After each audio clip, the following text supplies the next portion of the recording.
اعوذ باللہ من الشیطان الرجیم بسم اللہ الرحمن الرحیم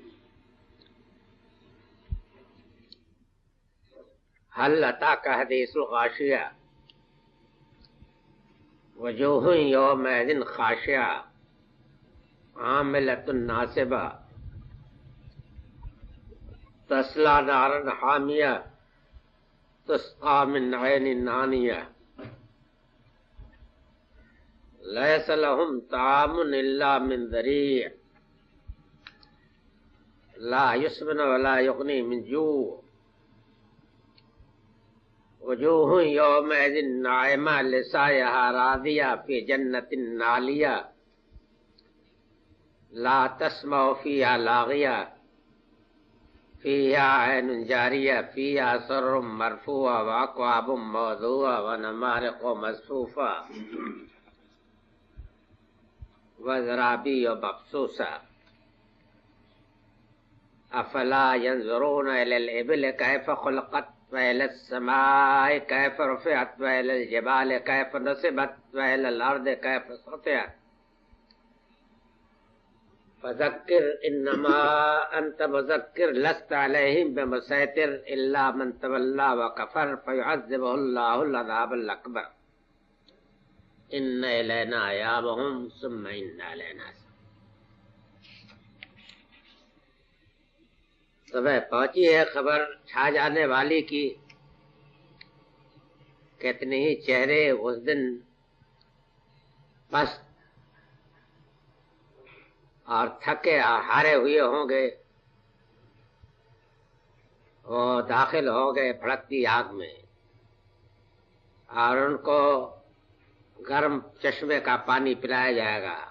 ان کے لیے بجز جھاڑ کاٹے کے سوا اور کوئی کھانا نہیں ہوگا، نہ وہ پربے کرے گا اور نہ بھوک مارے گا،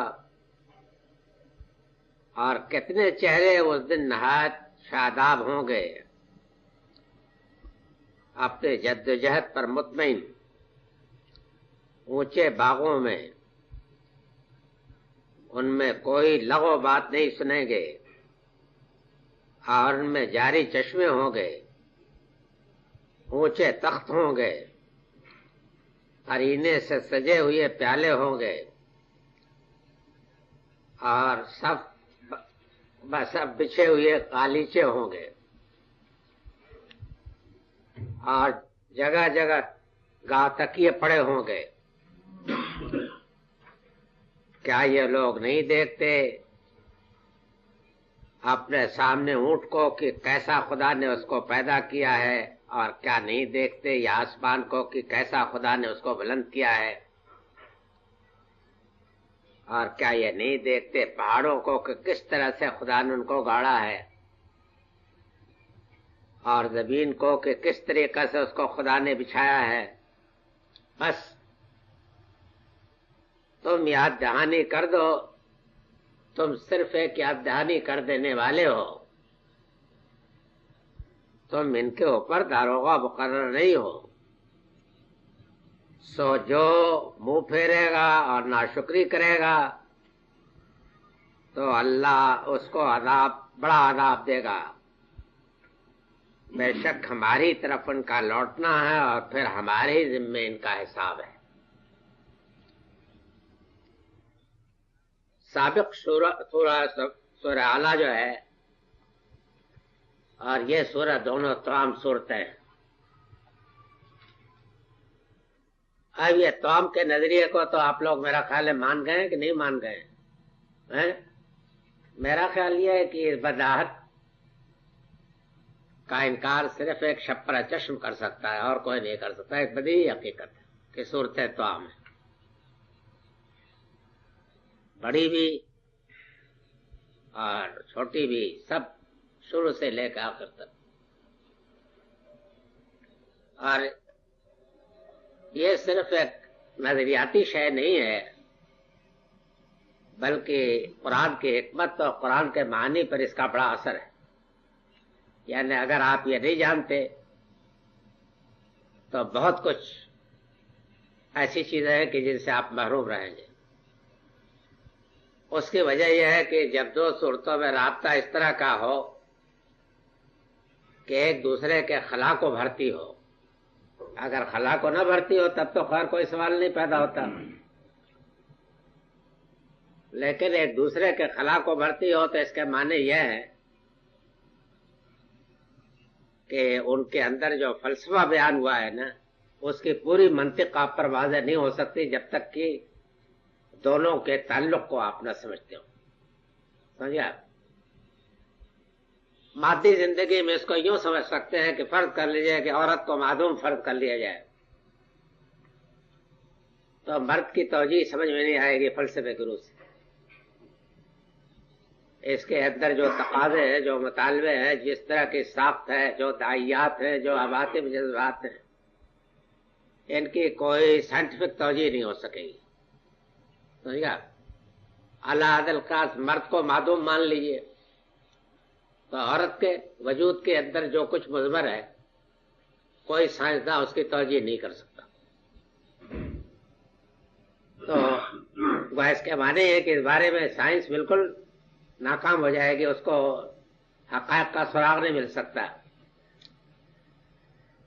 میں اس سے کم نہیں سمجھتا دونوں صورتوں کے تعلق میں. سمجھ گیا آپ؟ اس وجہ سے یہ بات ایسی چیز نہیں ہے کہ آپ اس کو سرسری طور پر نظر انداز کر دیں. سمجھ گیا آپ؟ نہ چھوٹی صورتوں میں آپ کو حقیقت پا سکتے نہ بڑی صورتوں میں. اب بقرہ اور آل عمران فرض کر لیجئے، یہ دو صورتیں ہیں، اور وہ یوں سمجھ لیجئے کہ دین کا بحر خزم ان کو کہنا چاہیے، یعنی بحر اٹلانٹک ہے دین کا سارا. اب سوال یہ ہے کہ اگر ان کے اندر اس طرح کا رابطہ ہے تو اس کے معنی یہ ہے کہ آپ دین کے بڑے حصے کی سائنس اور اس کے فلسفے سے واقف نہیں ہو سکیں گے جب تک کہ یہ نہ جانیں کہ ان میں کیا گہرا رشتہ ہے، اور ان کا ساتھ جو ایک دوسرے کا چولی دامن کا ذات ہے. فرض کر لیجئے کہ ایک یہود سے بحث کرتی ہے، ایک نصارہ سے بحث کرتی ہے، تو یہ کتنا قریب کا مسئلہ ہے. سمجھے آپ؟ فرض کر لیجئے کہ ایک ایمان سے بحث کرتی ہے، دوسری اسلام سے بحث کرتی ہے، تو کتنا قریب کا معاملہ ہو گیا. سمجھے آپ؟ العدل کا اسی طریقے سے اور دوسرے پہلو ہیں کہ جو مقابل پہلو ہیں وہ ایک میں بیان ہوتے ہیں، دوسرا مقابل پہلو دوسری سورہ میں بیان ہوتا ہے. تو دین کی حکمت سمجھنے کے لیے ان چیزوں کا ضروری ہے. حدیث شریف میں یہ مشکل نہیں آپ کو پیش آتی. حدیث شریف میں تو یہ ہے نا کہ الگ الگ باتیں ہیں، ایک جامع باب میں وہ جمع کر دیتے ہیں. فرض کر لیجیے کہ نماز سے متعلقات انہوں نے جمع کر دیے. سمجھ گیا آپ؟ اگر حکمت کی کوئی بحث ہوگی تو محدود دائرے میں ہوگی، وہ شکل نہیں ہوگی کہ جیسے کہ ان صورتوں میں ہوتی ہے، قرآن مجید کی صورتوں میں ہوتی ہے. خیر یہ ضمنی بحث تھی. میرے نزدیک یہ ہے کہ یہ چیزیں بطور عقیدے کے ماننی چاہیے، اور اگر شبہ ہو تو اس پر غور کرنا چاہیے، اس لیے کہ میرے نزدیک اس طریقے پر قرآن کا سمجھنا جس طریقے پر کہ میں چاہتا ہوں آپ کے لیے ممکن نہیں ہو سکے گا اس وقت تک جب تک کہ آپ ان چیزوں کو نہ مانیں.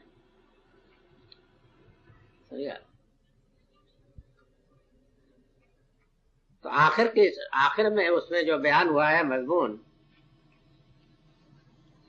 اس سابق سورہ میں، وہ یہ ہے کہ سیذکر من یخشی، اس سے عبرت تو وہی حاصل کریں گے جو ڈرنے والے ہیں، اور اس سے گریز کریں گے وہ بدبخت کہ جو بڑی آگ میں پڑنے والے ہیں. پھر نہ اس میں مریں گے نہ جیئیں گے. اور فلاح پائی جس نے اپنے آپ کو پاکیزہ کیا، اپنے رب کے نام کو یاد کیا اور نماز پڑھی، اور اس کے بعد ان سے کہا کہ تم لوگ دنیا کی زندگی کے پیچھے پڑے ہو، حالانکہ باقی رہنے والی پائیدار چیز آخرت ہی ہے. یہ کہا نا.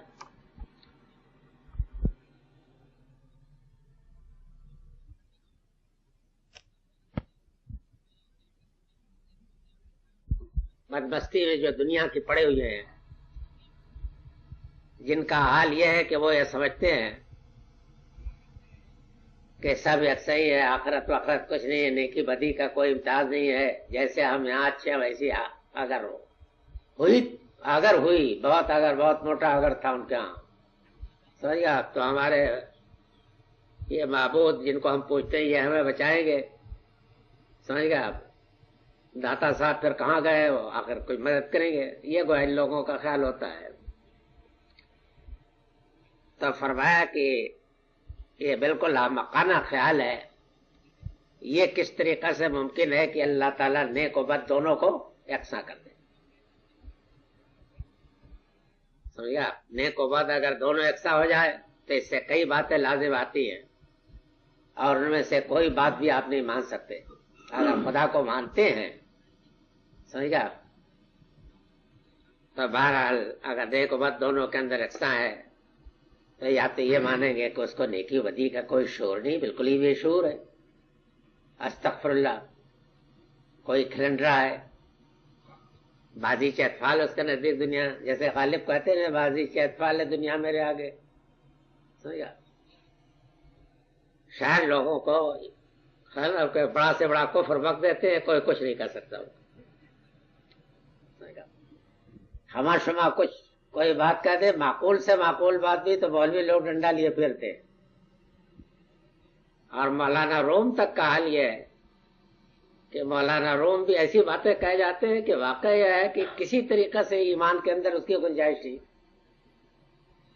میں آپ کو بتا سکتا ہوں کہ ایسی باتیں کرتے، یہ شاید لوگوں کو، اچھا ان کو جو چھوڑ دیا گیا آزاد سانٹ بنا کر کے، تو اس سے دین کو بہت نقصان پہنچا ہے، یہ آپ کو یقین کرنا چاہیے۔ اس کی وجہ یہ ہے کہ دین کا جو تعلق کر دیا انہوں نے، اب وہ تو ضرب المثل بن گیا، اگر کوئی بڑا شاعر ہے تو ضرب المثل بن جاتا ہے، بڑی بے تکلفی سے لوگ کہتے ہیں ہم کو معلوم ہے جنت کی حقیقت، لے کے کہتے ہیں معلوم ہوتا ہے کوئی حدیث پڑھ دی انہوں نے، بلکہ حدیث بھی پڑھ دینا سے زیادہ یہ زیادہ ان کو لذیذ معلوم ہوتا ہے، اور یہ تیر کی طرح لگتا ہے دلوں پر، اور سب کو ایمان کا ختم کر دیتا ہے، یہ ہوتا ہے۔ تو یہ لوگوں کا چونکہ یہی ہے کہ وہ کہا نا کہ بل تؤثرون الحیاۃ الدنیا والآخرۃ خیر وابقیٰ، کہ تم انٹا حفیظ یہاں جو پڑے ہوئے ہو اور سمجھتے ہو کہ ایسے ہی ہوگا، تو یہ خیال بالکل غلط ہے۔ متوجہ کرنے کے لیے فرمایا کہ سنا ہے کچھ ڈھانک لینے والی کی خبر، مطلب یہ ہے کہ معلوم ہوتا ہے کہ کچھ خبر نہیں سنی ہے، اسی وجہ سے یہ نشہ ہے دماغوں پر۔ یہ بالکل غلط ہے کہ نیک و بد سب یکساں ہو جائیں گے، یہ نہیں۔ کتنے چہرے ہیں کہ اس دن بالکل پست اترے ہوئے ہوں گے، خاشعتن کے معنی چہرے اترے ہوئے،